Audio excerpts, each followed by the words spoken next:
Just how good is this tight end class? It's time for a 2023 NFL Draft tight end deep dive. How should you draft these players in rookie drafts? That and more tonight on the Footballguys College Football Show.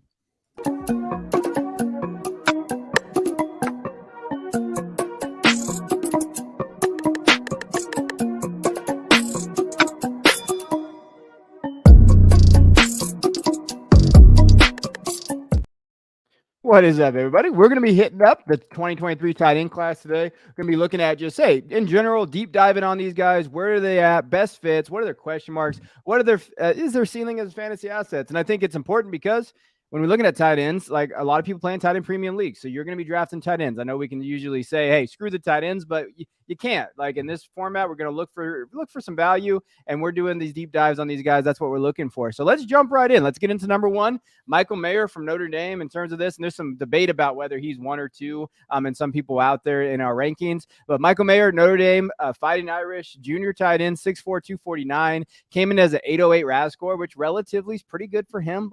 People are a little nervous about his RAS and his athleticism, but hey, 4.70 40-yard dash, which is fine. 32.5 vertical. So when we're looking at that from the number perspective, he's been very solid as a tight end, as a production at Notre Dame. 800 yards the last 2 years, 9 touchdowns, 7 touchdowns the last 2 seasons. Been very, very good.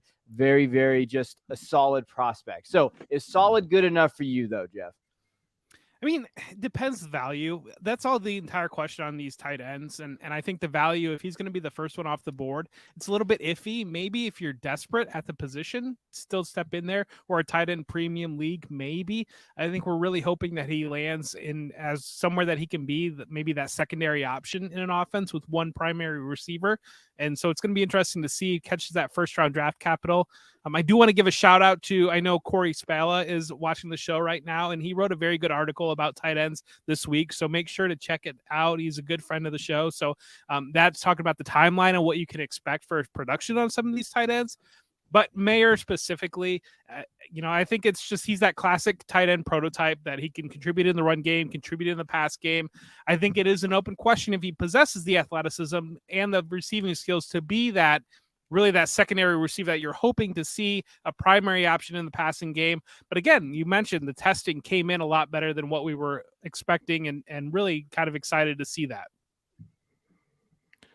Yeah, there are a few directions this can go with Mayer, but I think what we've done is this is one of those cases where I think we just got bored with Michael Mayer being tight end one, and then we expected maybe a little bit less athleticism, and certainly he's not the elite athlete that maybe some of these guys are that we're about to talk about. But I don't think elite athleticism is required when you have the ball skills and when you have the ability to win at different levels of the field, quite like Michael Mayer does. I think you can certainly question his ability to separate at the NFL level. I also think we'd be fools not to mention how bad Notre Dame's quarterback play has been over the last couple of years, and the fact that he still was able to, bail them out and produce despite that. I think, he was the consensus tight end one over the last 2 years heading into this class. And while a lot of guys did rise up boards, I think when it comes down to it, like, I wouldn't be shocked in 15 years if we look back and Michael Mayer was maybe a top 5 tight end, maybe never that tight end one with that elite ceiling, but maybe he was a top 5 tight end in 12 of those 15 years. And I think you're pretty happy with that. Despite, the increase in value, I think you can make an argument for some of these other guys in terms of ceiling plays. But if you're just looking for a guy that you can plug and play, get your 10 to 12 points in fantasy football, I think Michael Mayer is definitely going to be that. I do think the upside is still there to be a little bit more than that as well. Yeah. And we all kind of flirted with Kincaid a little bit. I feel like everybody's been flirting with Kincaid because of athleticism. And we're like, hey, that could be it. And even today, I was doing my dynasty rankings. I had somebody that, look at football guys. They messaged me and they said, hey, you still have Mayer as your one? And I said, yeah, because of that solid floor. Like he really does. And to Christian's point, though, if we're looking at quarterback play, we can say, yeah, there was a hindrance there, but they also didn't have any receivers either. So Mayer did get the usage there. So like you can look at it both ways. Like you really can with him. I think that's why he's a interesting prospect. But let me go through. So mock draft, NFL mock draft database. If you don't know what that site is, go use it. It's free. It's a very good resource. So I'm going to list some teams off that are mocked for Mayer. And you got, Jeff, you tell me what team you would like the most. I'll go with the last 5 recent mocks. Dallas at 26, Green Bay at 15, Cincy at 28, Chargers at 21, and then the Jaguars at 24 are out there. And then real quick, the Lions at 18. Do any of those spots stand out to you, or do you have a spot that you like? I think maybe in terms of volume, probably the best spot would be Green Bay. I mean, their wide receiver room is atrocious right now. Really, the only players they have under contract would be Christian Watson, Samori Toure, and Romeo Doubs from last year. And then they have Jonah DeGuara as well. And he's kind of more of that fullback, that H-back type back. So Mayer getting drafted at 15 to Green Bay would be a serious investment in the position, and it would be a serious part of their offense immediately. I think you talk about the other offenses, there's a lot higher ceiling in those offenses than if Jordan Love's a quarterback. But again, fighting for those targets. And, I would be surprised if Dallas went there. I think that Dallas really likes Peyton Hendershot and Jake Ferguson enough to not to use a first-round tight end. Cincinnati having Irv Smith, they seem like, I think they've got what they want to do in Cincinnati, where they're kind of going to rotate 1-year contracts for tight ends and kind of bring guys in, give them an opportunity to rehab their value while not giving significant investment to that position. I just don't think it's a very important position in their offense, and especially with an impending contract extension for T. Higgins and Jamar Chase as well. That's where you're really going to see the volume flowing through. Some of the other options, I know the Chargers get tossed out there all the time, but they do still have Gerald Everett under contract, and that's another one that I think the primary offense is going to flow through. As long as they have Mike Williams and Keenan Allen there, those are going to be big pieces. And so I think people are looking for great offenses that they can insert Michael Mayer into, or these other rookie tight ends into. And yeah, touchdown upside might be there eventually, but I don't know that volume's going to be there. And especially if you're in a tight end premium league, you want him linked to a great young quarterback for his career, true, but I think that there's a lot of depth at wide receiver in some of these other teams that he's getting linked to. Yeah. You have a favorite, Christian? Green Bay is my favorite as well. I just think, when you look at what the 2 receivers that we expect to have an impact in Christian Watson and Romeo Doubs, what they're able to do and where they're able to win is very, very different than where Michael Mayer is going to win when he gets to the NFL level, which is going to be on your underneath stuff, your in the middle of the field stuff. I think Christian Watson clearly can be used in a variety of ways, but his best work is going to be the intermediates and the deep stuff. Doubs is more of an intermediate guy as well, though he can win short. I think you're looking at something safe over the middle. And Michael Mayer has shown, the contested catch wise, that's a guy you can throw the ball up to and you have faith that he's going to come down with it. He makes 50-50 balls look like 65-35 or 70-30 balls.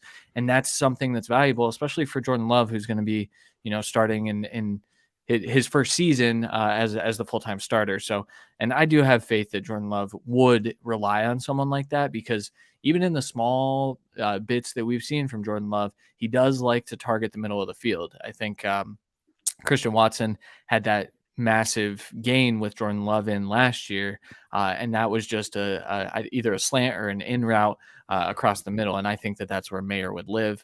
Some of those other options, I think Jeff makes some really good points. I like the Chargers as an option as well, with the aging receivers and with Gerald Everett being under contract just for this one more year. I think that would be a very fun one, but he doesn't win the same way that Herbert likes to attack, which I think there's actually some other tight ends that do win and are probably better fits for that offense. All right. Yeah. So if you want these rankings, I do rankings for Football Guys. So I was doing my rankings today. I want to see what you guys think. I put him at tight end 7 right now. Too high, too low for you? What do you think, Jeff?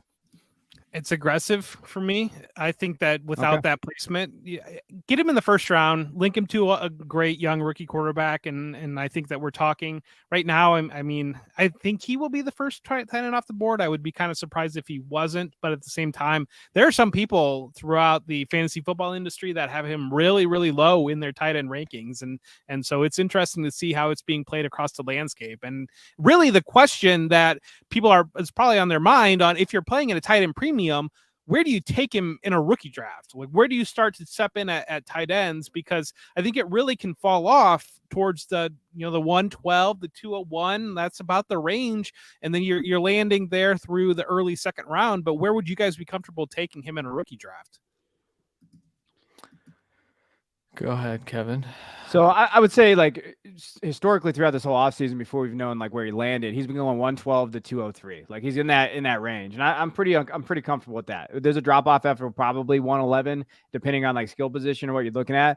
But if I'm aggressive and I need a tight end though, like, and it's a tight end premium league, and like I'm sitting there at 110, 109, I think you have to think about it, depending on where the landing spot is. And I think in tight end premium, it's going to bump him up a little bit. But obviously, I'm more aggressive than some, and you calling my rankings aggressive makes me laugh after seeing your rankings sometimes. But all right, Christian, what do you think? I have him currently sitting at the 205. Okay. So now that's, I think I'd be comfortable, like you said, very roster build specific. But I do think that I would be comfortable in that like 202 to 205 range. That's where I'm most comfortable. But man, that's the thing though. That point in rookie drafts is where you're drafting either upside or safety. And ultimately, I think when faced with the option to go upside or safety, I would go upside. And so I might pass over Mayer for even, I've flirted with Kincaid being the tight end one as well. It depends on my build though. If I need a safe tight end, I'd probably be comfortable in that range. Okay. All right. Well, hey, that's tight end one. We're going to be diving into the rest of tight ends. But before that, make sure if you're watching right now on YouTube, please hit that like button. If you're not subscribed, I don't know what the hell's wrong with you. Hit that subscribe button. Leave a comment. Let us know what you're thinking in the comments. I see we got some guys in there. And if you're listening on the podcast, make sure, you guys can find us at every platform. And if you're on YouTube right now and you only can catch a little bit of it, go find us on every major podcast platform. We're out there.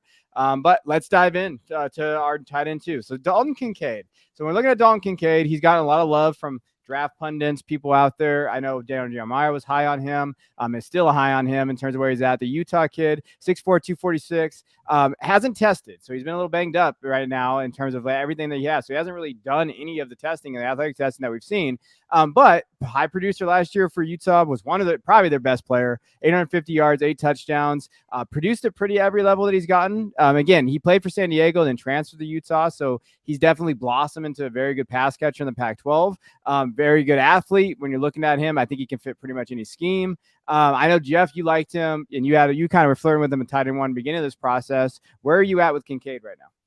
I've moved him down to 2, and you're right. I did have him at tight end 1 heading into the process, but it's a combination of Mayer testing better than what was expected, and then Kincaid not testing at all, and so that it's just really an unknown. And when you look at the other tight ends in this class, I think that Kincaid is the biggest question mark right now, because I do think that he probably has the biggest fantasy upside, especially in tight end premiums leagues. We've seen him be that primary option, and I think what he does really well that maybe Mayer doesn't do well, maybe some of the other players we might talk about later don't do well, is after the catch. And I think that's one big thing about tight ends, that as you watch Travis Kelce, as you watch these other high volume fantasy tight ends, a lot of them, the work is after the catch. They catch the ball underneath, they make a player miss, and they get up the seam, and they're able to create after that. And for a guy that big, I don't know if Mayer's bringing that to an NFL field. And whereas Kincaid, I feel very comfortable about. I think he was pretty dominant in that area of the game in college.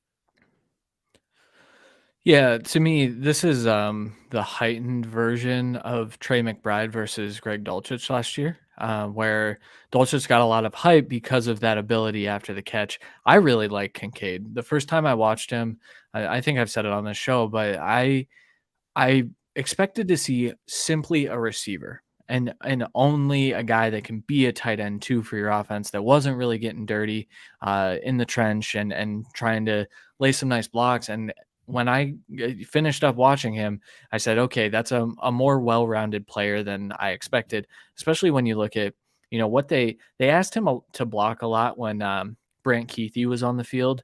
Brant Keithy went down with injury, and that opened the door for Kincaid to have this massive year receiving wise. But I think that experience actually is going to benefit him, because now he's not the best blocker in the world, but he's also not as raw in that area as I maybe thought.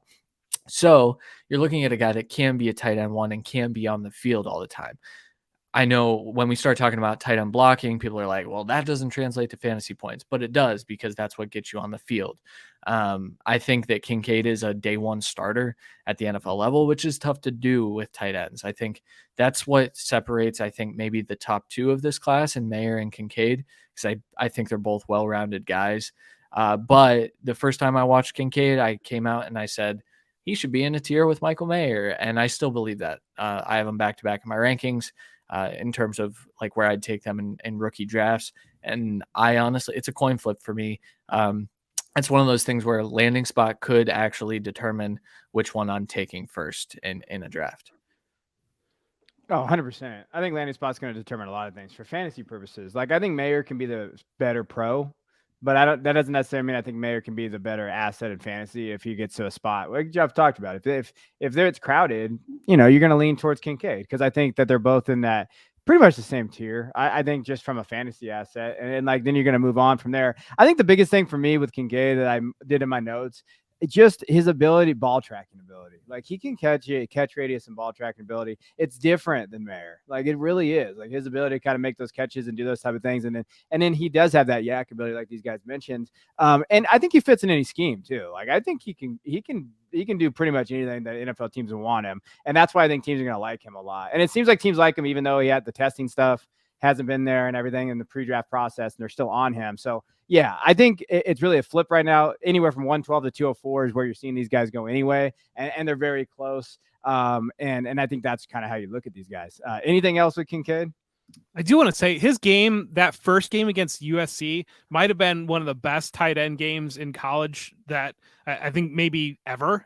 I mean, it was that good. He was just dominant. And I know USC's defense struggled for most of last year, but that was one, and especially the second half of that game, they knew the ball was going to him on every single play, and they could not stop him. And that was, if you're going to watch, if you want to fall in love with him, Dalton Kincaid, go back and watch the very first USC game from this past year, and especially the second half of that game, and you will see a phenomenal tight end performance. And that really speaks to the upside, where he can get to if that development happens at the NFL level. And it's really exciting to see because, and I do want to talk about the position as a whole, because I think what you're seeing is more 12 personnel move into the league, more heavy sets moving into the league, the ability to play those run formations and be able to keep two tight ends on the field at the same time. And I think that you've got a handful of guys in this league, in this class, that are going to allow to have that ability. And so it's going to be interesting to see how it plays out. But I think that teams have wanted to trend in that direction in order to counter the too high safety look that they're getting quite a bit now. And I think that this is the class that's going to be able to unlock a lot of that. Yeah. And I think that's the value of this class. I think that's when they talk about how deep is this class. I think it is deep. Like when we're looking at these guys, our third, for tight end, again, after these top two, it really kind of just is based on preference and what you like. Luke Musgrave's on here for us, 6'5", 253 from Oregon State, redshirt junior. RAS score, so relative athletic score, 9.94. So he jumped out of off the tape from his athletic profile, 4.61 40-yard dash, 36-inch vertical jump, really, really good broad jump. Like when you're looking at what he was able to do, as far as like what he does well, production's never going to be there. So his most productive year was 2021. He had 304 yards, right? And then he got hurt last year, played 2 games, but he was on his way at 169 yards in just 2 games. So not so much from a production standpoint. Musgrave is all projection. So when you're looking at him from an athletic point and a tight end, he's projection. Biggest strengths for us and our rookie guy we talked about, bloodlines with upside, athleticism, position versatility. Like he can go, he could be a wide tight end, but I think he can use them all over the field. I know that, Christian talked about his blocking, his lack of, he struggles there. And I think that is a red flag in his profile. But I do think that as a wide tight end area, and then I did the comp for this one. I comped him to Greg Olsen as a ceiling comp, and as a play comp too. Like I like Musgrave if he can stay on the field and he hits that athleticism there. He's going and tends to be in the 3rd round of rookie drafts. So what do you think, Jeff?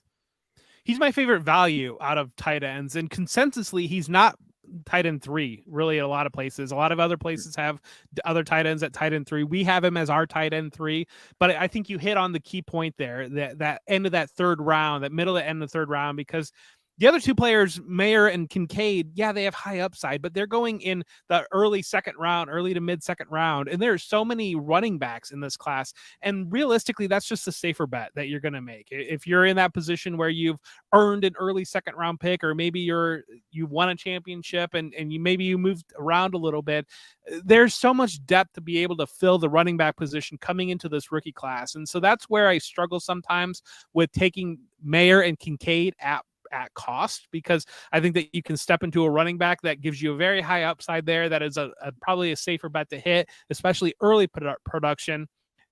Musgrave is after all those guys are off the board. And so he's a great dart play when you're in your late third round.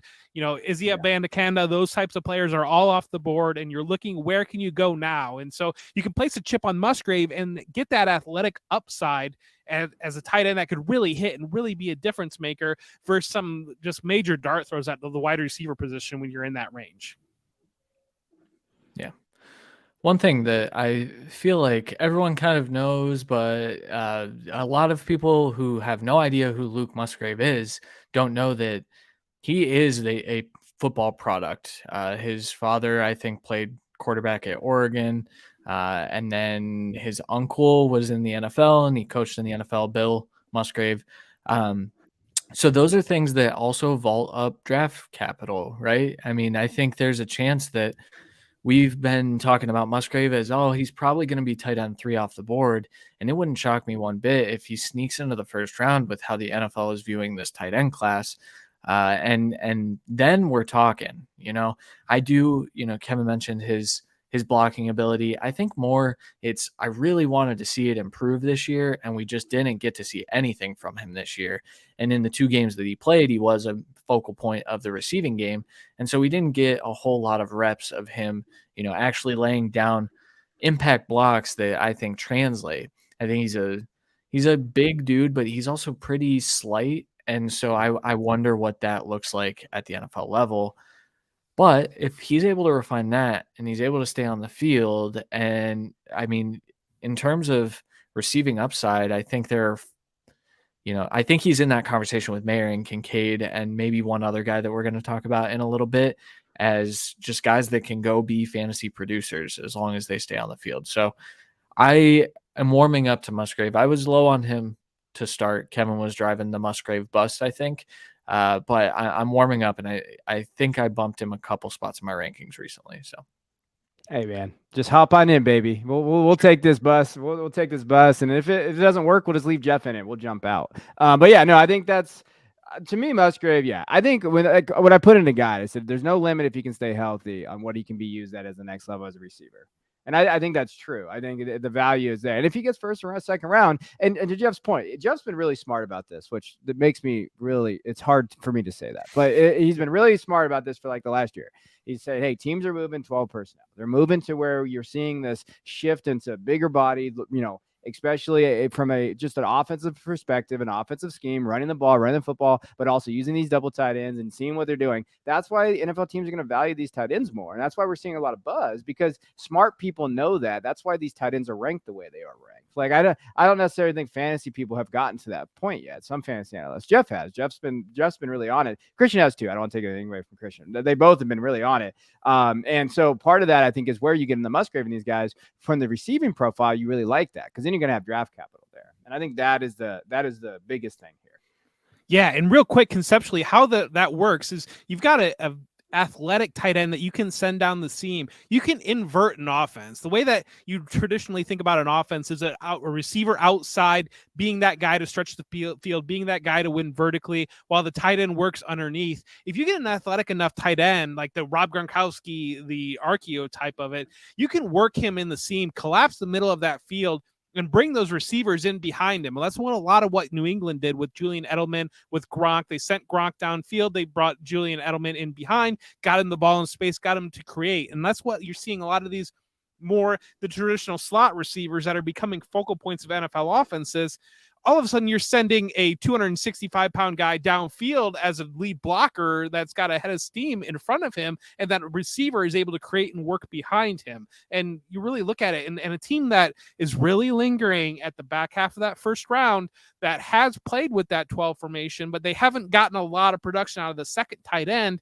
is the Kansas City Chiefs. And I wonder if the Chiefs might be in position where they grab a Musgrave or they grab a guy at the end of the first round to develop as that heir apparent to Travis Kelce and work in that 12 formation. They've used Noah Gray there a little bit in the past, and Gray he's been a good receiver for them, but he's just never going to be a volume guy for them. And so I think that that's a wild card that isn't being mentioned quite often, but I think he would bring Andy Reid is smart enough and I think ahead of it enough that he would bring a different element and would be, if he's that heir apparent to Travis Kelce, or a player that one of these tight ends ends up that heir apparent to Travis Kelce, I wonder if you might be able to get a discount to step in there, because people will say, well, he's not going to do anything right away, but long term, that could be the guy really set up for success and be given time to develop.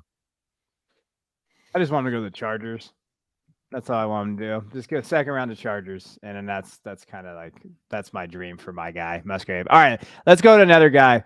This guy is very highly debated out there. We have not really gotten any debates on this kid. Darnell Washington from Georgia, 6'6", 264, massive human being. One of probably the biggest guys I've ever seen play the tight end position in terms of just size and just how big he is.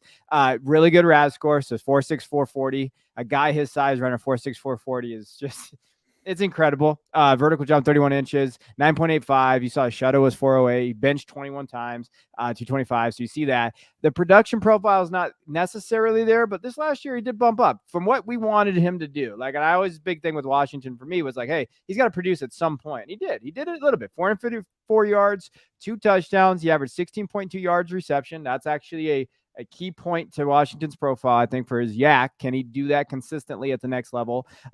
He is that. He is massive. He's the best blocking tight end in this class. I believe so. Christian can either tell me I'm an idiot or not, but to me, he is. He's pretty much solid there.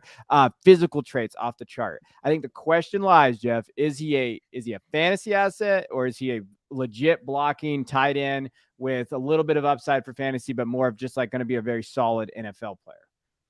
The big answer to that will be where he lands. I think is going to be a big part of it. I want to see him with a creative offense, and I wonder, that athleticism should certainly translate. I wonder if you're going to be able to break him off the line and be able to split him out wide occasionally, because that could be a matchup nightmare if you're got a smaller corner on him or whatever defenses try to do. And if he's able to do that and be able to, this guy's not going to leave the field. And Christian made a great point earlier talking about tight ends that can block, that can be on the field. If you draft Darnell Washington, he is a core member of your offense. He's not coming off the field, but his versatility, what you're able to do, move him through formation, or if you're locking him in line and he's just going to be that extra offensive lineman, I'm a little bit more leery on his fantasy upside. I think that really right then you're stepping into red zone utility, and he's certainly the athlete, and he certainly has the size to be a major red zone player, but whether or not he can get creative through formation, if he lands in the right place, that'll be the big question on the upside on Washington.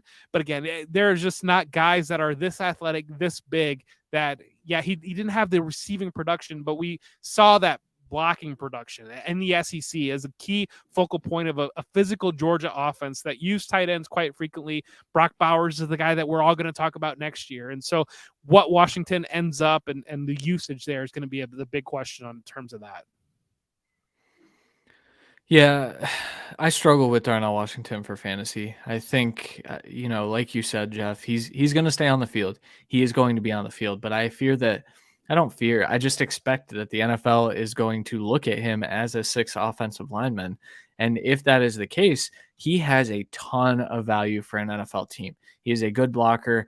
I think you can question if all of that blocking is going to translate. There are times where technically he's not the most sound because he is so big and he's just a lot stronger than most guys at the college level. But he's going to stay on the field. He's going to be a big part of a 12 personnel offense, but that 12 personnel offense is likely going to have another tight end option that they wish to throw the ball to, because the main knock on Darnell Washington's profile is he has the most inconsistent hands I've seen from a tight end prospect in a while.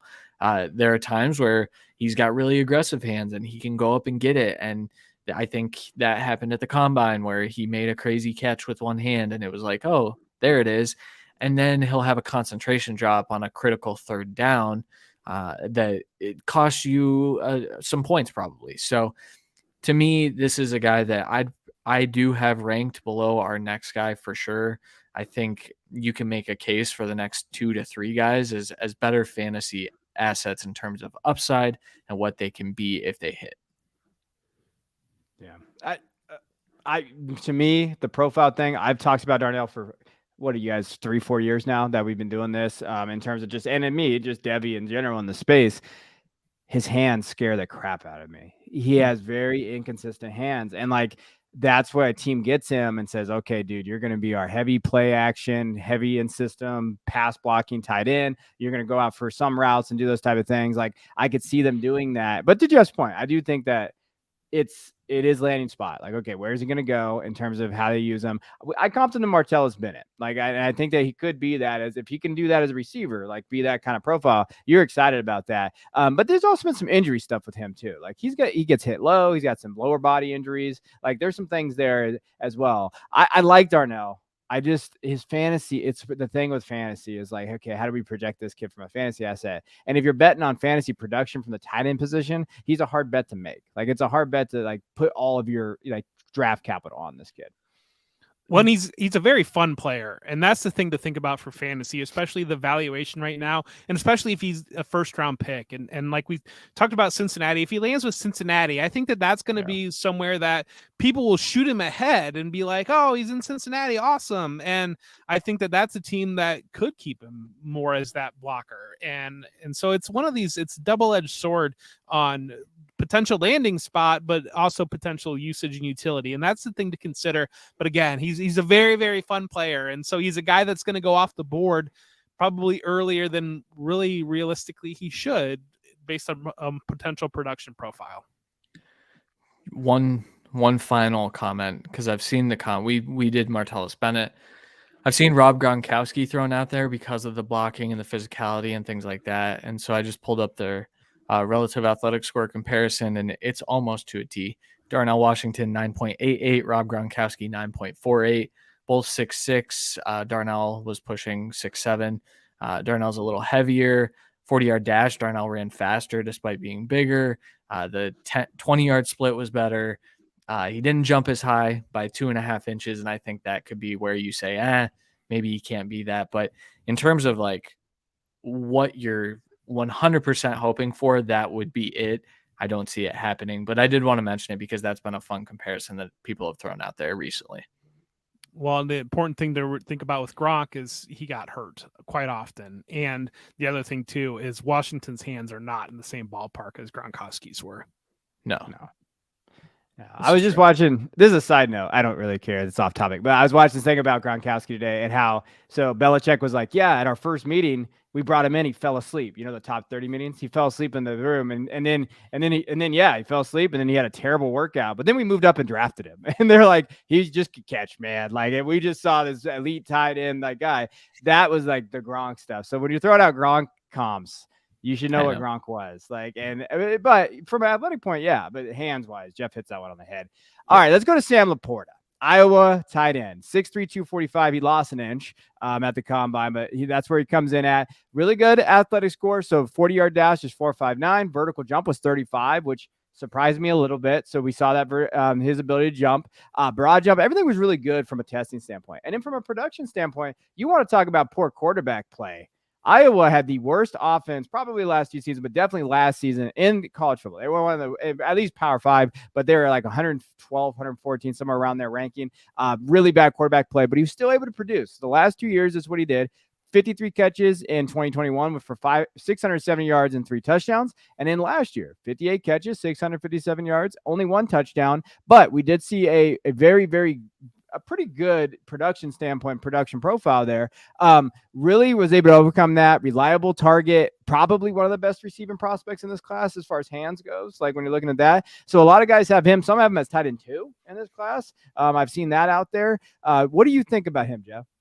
I mean, anytime you see an Iowa product at tight end, I think that you need to double circle that, because we know the production and the track record with that program. And I think you mentioned the offensive struggles, and you can't underscore it enough, like how bad that Iowa offense was. And he really was the only bright part of that offense. And so this is a guy that it begs the bigger question on grouping these guys, but also, are you going to have the NFL grouping these guys, and is that going to lend them to slipping a little bit more than what we're seeing in mocks right now? Because, you know, if an NFL team can't decide that Michael Mayer is all that different from Sam LaPorta, who's not that much different from Luke Musgrave, one, you might have a situation where it's scheme versatility and utility that dictates who comes off the board. But two, if you're comfortable operating within that tier, then you're probably going to grab your cornerback or your pass rusher and maybe let them slip a little bit more. But it'll be a question on, I think, are they going to land? Are these guys going to group together and land in the back half of that first round? Or is the volume and how many good players there are going to allow that to slip a little bit? And that's going to be a major question, I think, to watch on draft night. Yeah. With LaPorta, you can definitely tell that he was brought up as a receiver in the way that he runs his routes, because this is definitely a guy that you can split out wide or into the slot and have production out of that. You know, I look at a guy like, maybe he comes in as the Dallas Goedert to someone's Zach Ertz, and that's, you know, kind of the production that you get immediately, but it's got to be a team that's interested in doing something like that. Now, we've mentioned that teams are more likely to do 12 personnel stuff. I think that that's going to benefit him in getting on the field, because I do think size-wise that could be a problem blocking from a blocking standpoint. I think that he has good technique when he blocks, and I think that he's a very willing blocker, which I know is kind of like scouts hate when you say willing blocker, and I do too, and I just said it. But he actually shows effort in blocking, where some of these guys down the list do not. I'd like to see him improve there personally, but from a fantasy perspective, I have him ranked ahead of Darnell Washington. I have him ranked, I think, ahead of Luke Musgrave still. I'm pretty sure he's my tight end 3. I'm going to double check it. Yeah, I've got Mayer, Kincaid, and then LaPorta in this class. So just a really good, a lot of upside. This is a guy that could finish as a top 12 tight end at some point here in the next 5 years. So. Yeah, I mean, it's just, to me, like we like LaPorta. We think, you know, from a pass catching upside, he's there, and he's solid. Does the 6'3" worry you at all, Jeff? No, not particularly, especially if he's going to be a receiving tight end. It doesn't really worry me. I don't know. I think he clears height thresholds. I mean, if he's running around 6'1", I'd be a little bit concerned, but no, I think 6'3", I think he's got a versatile enough game that he can find utility and usage. And we've seen that, but I think it's important it's easy to look at the tight end landscape and dynasty and say, well, you know, just whatever, it doesn't matter if you don't have one of the elite guys, but I think it's important to keep taking shots at maybe landing one of those elite guys. And I think tight end, more than any position, when you look at the guys that have hit versus the guys that have gone in the first round, it's usually been those third round picks that have hit and those guys that land a little bit later. And so I think regardless of whether or not you're going to use an early pick on them, which I wouldn't necessarily recommend, I think I definitely want to walk away with one or two of these tight ends out of this class in deeper dynasty formats. Yeah, I'll tell you, ranking tight ends in dynasty is a fruit. Very hard. It's just I did it today. I ranked like 40, and it's tough. It's tough when you get into those categories. But it's important to note too. Well, yeah, but it's important to, like, you look at Chigakonkwo and you look at Greg Dulcich, and the thing of it is in the dynasty community, everybody's so desperate for tight end production that if one of these rookies flashes at all, Like they're going to shoot up ranks, and people make entire personalities on social media around these random tight ends that might not necessarily do much of anything just because they flashed for a half or because they look cool or because they're super athletic. So that's the other thing to keep in mind, because these can turn into very valuable trade chips pretty quickly. Christian, he just subtweeted me to my face about DeAndre Swift. Did you hear that? All right, let's go to our next tight end here, Tucker Kraft. So let's talk about Tucker here. South Dakota State Jackrabbit, 6'4", 254. Didn't have the production last year, was a little banged up, but 27 catches, 348 yards, and 3 touchdowns as 2022. 2021 was really his year. 65 catches, 770 yards, and 6 touchdowns. He did that in 15 games because he played for obviously South Dakota State, so FCS playoffs. Small school product here. Really the kind of the first small school guy, generally speaking, what we're talking about here. For my notes, above average athleticism, pretty good catch radius and route tree for what he does. Versatility. I think that spread would fit him really well, like a slot, kind of can move him in and out. Those type of areas there. What is your consensus on Tucker? Where's the tiers at for you too, Jeff? Like, do you have tiers yet in terms of where these classes are? It's basically just one giant tier, and we're going to wait for draft capital. I mean, I think the first two guys separate themselves a little bit, and we've seen that in ADP, but then you're kind of dealing with, I think LaPorta probably separates himself a little bit, and I think like the value on Musgrave. Kraft is behind them, but the thing with Kraft is he was a high school running back, and so he's got that creative game with the ball in his hands after the catch, and so that is the one thing that he's bigger guy, but having that history and having that, kind of those innate traits and playing that position in high school and bringing that into college, it makes you interesting. And I think that he's a guy that if you've got a late fourth that you want to throw a dart on, if he goes undrafted, I think he's definitely worth putting on your roster and seeing how it turns out. I always tell people not to helmet scout. I know Jeff pushes back on that. Helmet scout, it's fine. Dallas Goedert went to South Dakota State, and athletically, they profile almost identically.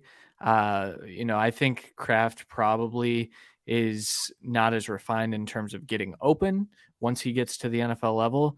On the other side of things, I could see a world in which we're 4 years away and Kraft might be the best of this group. I think he does possess that upside now. I think it might take a lot to get there based on how strong this class is, but I really like Kraft. That's another one that I have ranked ahead of Darnell Washington, I believe. So I like what he can offer in terms of, can you get him to an offense that does feature the tight end in the passing game? And if that's the case, I think I'd be comfortable shooting him up, into the top 20 if we're talking about dynasty tight ends already, simply because it's barren, as we've already mentioned. Yeah, you guys want to know where I have him? No, I'm just kidding. Yeah, you don't have to know him. He's a low end tight end too for me. But I wanted to. So this actual rookie draft happened today, and we got it in our Discord. So I wanted to share with everybody out there. The only tight ends that were taken in a tight end premium were Mayer, Kincaid, Washington, Musgrave, and LaPorta. Those are all the guys that we just talked about. Then everybody else was not taken. So Kraft is someone that might be available either late round fourth, and you have an extra pick. Like if I'm a contender, and based on the board, and like maybe I just won the league, I'm sitting at 412. Kraft's not a bad, I'm going to take Kraft. And because maybe, like we just talked about with the dynasty rankings, hey, you have them and then you can use them, right? So like Nathaniel Dell went to the 412 in this one. I think I'd maybe want to take a shot on Kraft more than Nathaniel Dell. I think based on just, especially in premium, because you're looking at that position, there is 1,000 wide receivers. There's so many wide receivers. With Dell, he could just be another wide receiver that you plug and play. Hey, maybe some injuries and maybe you put him in. Kraft, we could talk about is having that dynasty value, that increased value. You can move him. There's a lot more things you can do at that position because it's murky. It's very murky in there. And then to Jeff's point, getting these guys in there, and Kraft could be that guy. And we helmet scout, right? That's our job here. I think that he has that ability to kind of separate. He's an athlete. I really like him as an athlete. He can go out there and do some things. It might take him a little longer. Maybe need to adjust a little bit, but once he adjusts, he might be that guy oh, wow, he really broke out that second, third year. We really like what we saw from Kraft. All right. Anything else on Kraft? Just a wider point, dynasty strategy right now. If your rookie draft is in a couple weeks after the NFL draft, you need to be consolidating roster spots and creating space for your oncoming rookie picks right now, and trying to do maybe back end 2-for-1 type deals, or don't be obvious about it, but try to create that space to welcome those rookies. But Kevin made an important point there that Kraft potentially goes undrafted in your rookie draft, and you want to be able to have that extra space to grab those guys on the waiver, because like I said, Chico Conquo earlier, that was a guy that was not getting drafted when we were doing rookie drafts at this time last year. And so you can sneak out bonus draft picks, and one of those guys hits, you're not using capital on those guys, you're using created roster space on those guys, and it can create a lot of excess value throughout your fantasy rosters. Yeah. Daniel Bellinger was a Waller a trade away from me to top, I don't know, 12 to 15 in dynasty rankings, probably, just thinking, oh, he's the breakout guy. Yeah. And Bellinger wasn't really getting drafted. I mean, some drafts maybe, but not really. Like, he was later. Yeah, and he still might be when Darren Waller gets hurt again. I put him and Waller back to back, and I was like, Waller will get hurt. All right, let's. We got time for one more. We'll just do this, and then just kind of dive in some. Like, I'll just have them pick if they want to talk about it. And so, when you look at that, Zach Kuntz, Old Dominion Monarch, redshirt senior, 6'8", 251. So one of the bigger tight ends, like Darnell. When you have 4.55 40-yard dash, didn't really produce very much this last year. But in 2021, he did have 73 catches, 692 yards, and 5 touchdowns. Old Dominion, which I know none of you out there care about Old Dominion's quarterback play, was not very good last year. So I will be on the front. I know this. Their offense was not look good, and the quarterback play was not good. He only played 5 games as well. So, there was a little bit of production hit there. But he did score 10 on the RAS. On the relative athletic score. This kid, if 4.55 40 at that size, is incredible. 40-inch vertical. So he's going to jump out of there from athletic profile. What do we think from him, Jeff?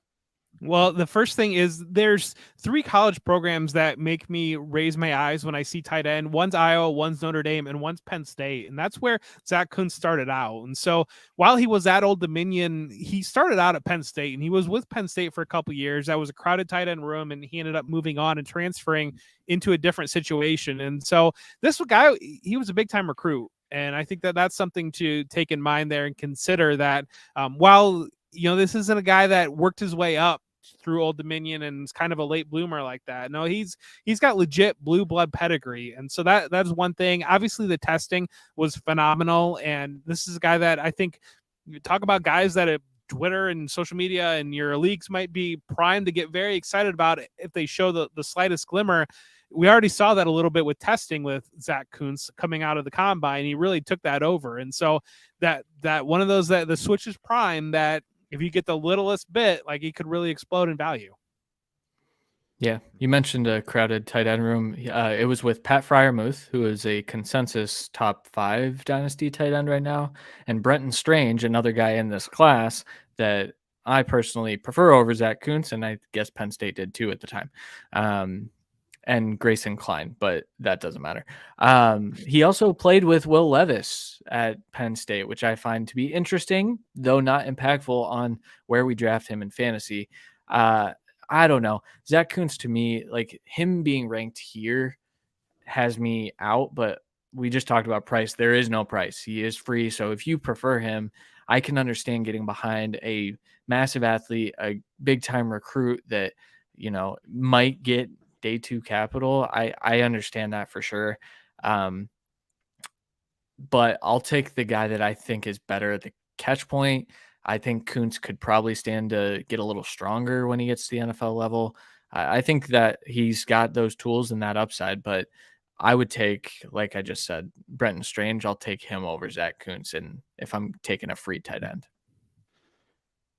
Okay. All right. Let's, I kind of, rattle off some of our other tight ends, and you guys feel free to pick 1 or 7 like Jeff usually does. Britton Strange gets out there, Will Mallory, Cameron Latu, Luke Schoonmaker from Michigan, He's coming off a 2-game win streak against Ohio State. Josh Wiley, Davis Allen, and Payne Durham. Jeff, who's your favorite of that group?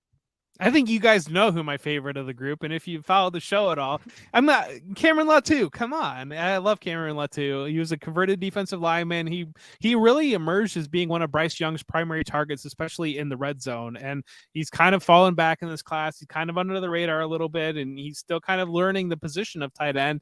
But I think that he's got athletic traits that can play, and especially we saw him be very, very comfortable in the red zone and get some high leverage targets from Bryce Young. Yeah, I want to mention Luke Schoonmaker because it is a tough name to say, but I'm going to I talked about Brenton Strange. I'll talk about Davis Allen here. I think the Clemson tight end has been a bit underrated simply because of what was around him at Clemson and what they kind of asked him to do. But I see a player that has soft hands, has the ability to block, has those abilities to stay on the field. And in this area, that's kind of what I'm looking for. I think there's a chance that he's a top 100 pick too. We might be looking at 9 or 10 tight ends gone in the top 100 because of how teams are viewing this class. And I'm into that. At that point, it's going to be, pick your favorite for free at the back of your dynasty rookie draft. So Davis Allen's pretty good though. Yeah. I like the Davis Allen call. I like these guys. Like when you're talking about them, they pretty much touched it all. We can't talk about too many more tight ends here. Ben Sims, Baylor tight end. He's not even on our list, but I like Ben Sims too. But all right, let's move on. So, hey, before we go, hit that like button. I see you out there. Hit that like button and leave us a comment and subscribe here over at Football Guys. We appreciate you guys getting us to 20,000 subs here on the YouTube channel. So if you're on the YouTube channel, thank you. But we're going to get into it. So that's our deep dive. If you haven't checked out our deep dive for every other position, go do it though. Wide receivers, running backs, quarterbacks, we've done them all. They're a great listen. We try to keep it at an hour for you guys. So you get quick, actionable content. I think our best show that we've done in the last couple of years was the quarterback one. So go check that out. I thought it was really good. Go check out the quarterback one that we did last week. And we dived into these guys and went from there. But we're going to jump in the game. So we're going to play some games. If you haven't seen this show before, where we just we throw some football knowledge down in the games and we kind of go through it. And I have found my sport, by the way. So, go ahead, Christian. I don't even want to. I don't like the sportsbook rundown anymore. I haven't won this in at least, 7 months, it feels like. But Kevin went 4-0 this week, Jeff 3-1. I went 1-3. And we're picking XFL games once again. So there are 4 games this weekend, as always. First one, we're taking Vegas Vipers at Houston Roughnecks. Kevin, where are you going? Give me the Houston Roughnecks. Jeff. Houston. Houston. Yeah, yep, pretty much. Okay, San Antonio at Orlando, Jeff. San Antonio. San Antonio, Kevin. San Antonio, baby. Kevin's yeah. DC against Arlington. I'm going to take Arlington in this one, Kevin. Give me the DC Defenders. Arlington. Well, then Kevin just stole my pick, but I'll go with DC. All right, and then the St. Louis Battlehawks against the Seattle Sea Dragons. Kevin, where are you going? Yeah, this one's a tough one. I'm not going to lie. This one is a tough one. I'm going to go Seattle. Jeff? Fighting A.J. McCarron, St. Louis. Right. This is a tough one.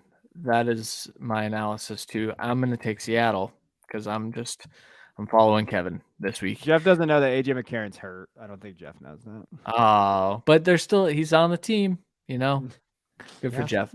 I didn't even know that. I believe in him. Yep. And that'll do it for the Sportsbook Rundown. Thank goodness.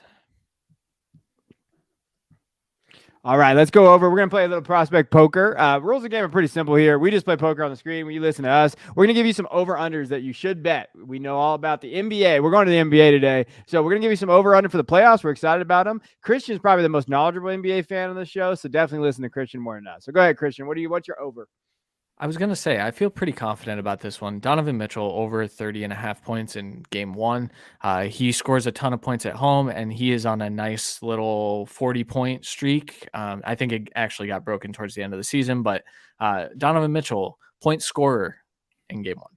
All right, so we've got 7 of clubs, a 9 of diamonds, and a 4 of clubs. Christian has a 6 of diamonds. My choice is going to be Jalen Brunson, same game that Christian mentioned, playing for the Knicks. And Jalen Brunson has been prone to go off. I don't know about the Cavs have very good front court defensive help, but I don't know about their guards really stepping in. And I think that he might be in a situation where Garland and Donovan Mitchell care a little bit more about scoring than playing defense. So Jalen Brunson got to match those calves. And I've got an 8 of spades. Yeah, you know what? I'm a Kings fan. We're back in the playoffs after 20 years, and of course, we're playing the Warriors. But Domantas Sabonis, give me over 20 points. You know, Sabonis is one of those my favorite players that we traded for. I'm just happy the Kings are back in the playoffs. It's so exciting. I'm excited. An 8 of diamonds. Yep. My under is Anthony Davis under 25.5 points.